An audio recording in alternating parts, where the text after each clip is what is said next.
Alam nyo, AI is super helpful. But let's be honest, AI can also mess things up, lalo na if you don't know what you're doing.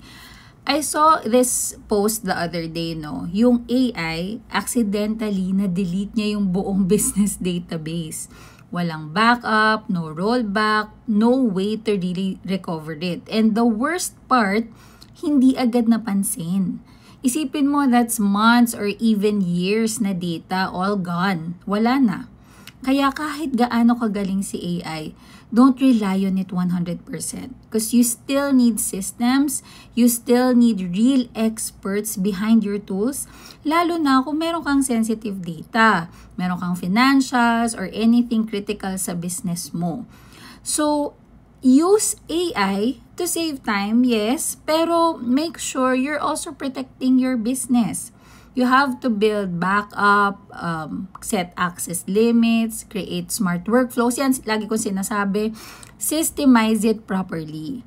Kaya naman, if you want to learn how to do that, comment system below. I'll share how we simplify and protect business operations using real systems and not just random tools.